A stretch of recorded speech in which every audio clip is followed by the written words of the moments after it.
Throughout the years, many musicians, jazz and otherwise, have died too early. A depressingly large number of them, including such giants as Charlie Parker, Jimi Hendrix, and Janis Joplin, succumbed to drugs. Many more were killed in car or plane crashes, or were taken down by cancer or other health-related issues. Some committed suicide.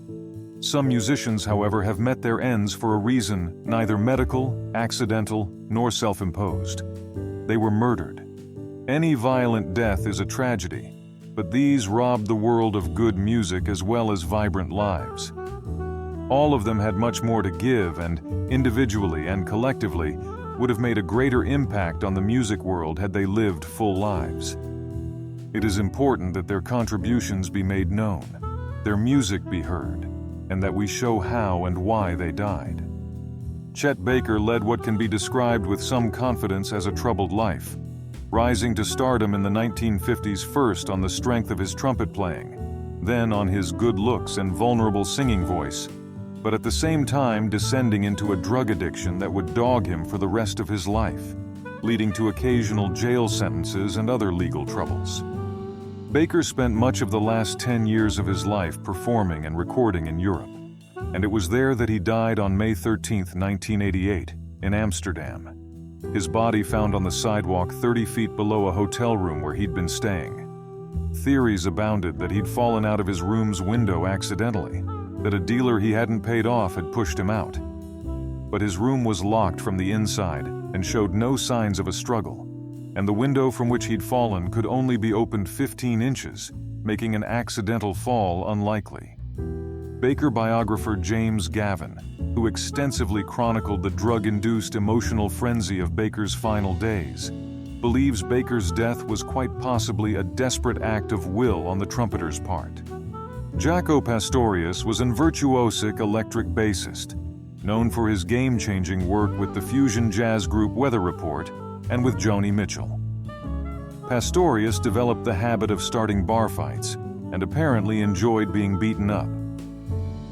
On September 11, 1987, Pastorius snuck on stage at a Santana concert at the Sunrise Musical Theater in Sunrise, Florida. After being ejected from the premises, he made his way to the Midnight Bottle Club in Wilton Manors.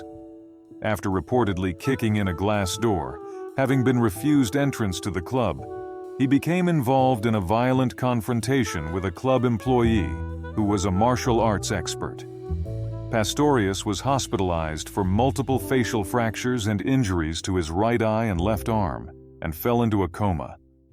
There were encouraging signs that he would come out of the coma and recover, but they soon faded. A brain hemorrhage a few days later led to brain death.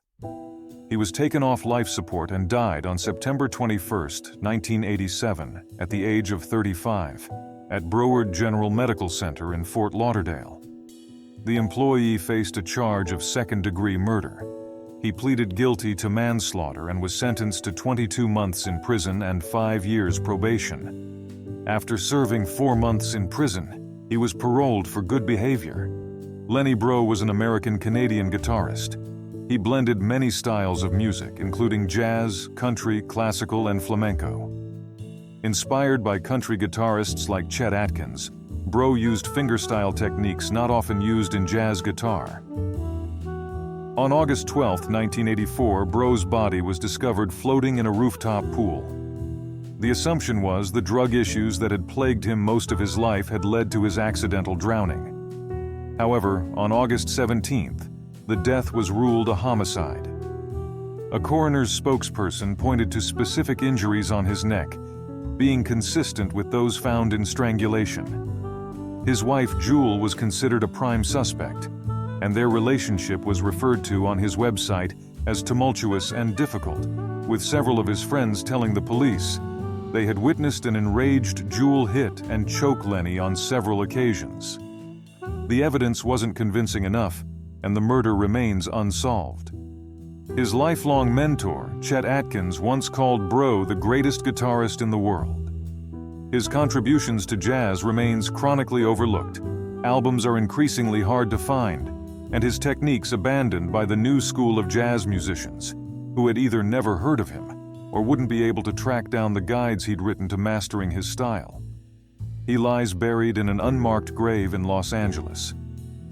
Lee Morgan, the fiery hot, extremely talented jazz trumpet player, died much too soon. His skyrocketing career was cut short one cold February night in 1972 at a Manhattan, New York club called Slugs.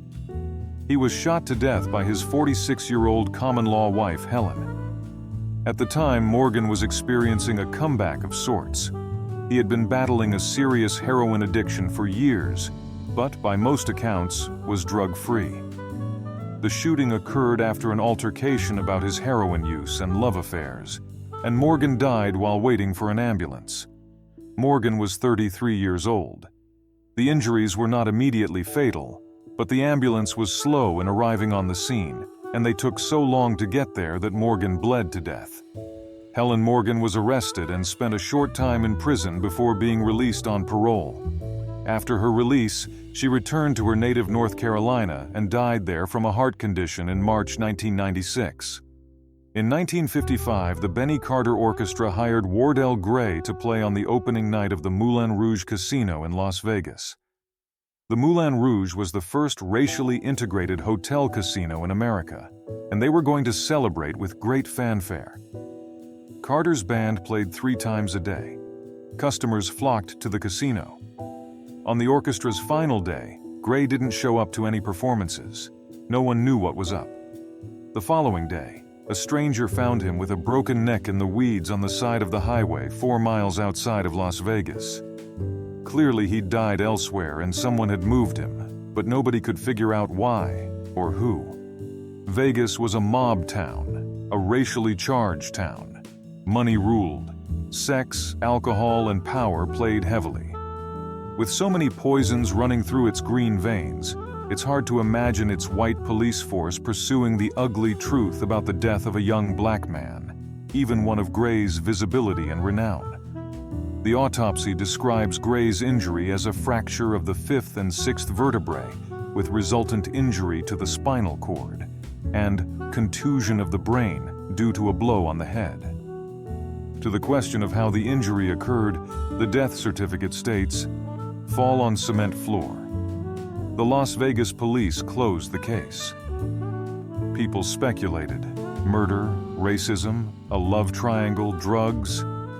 Either way, fall on cement floor seemed too easy an explanation for the loss of someone this talented.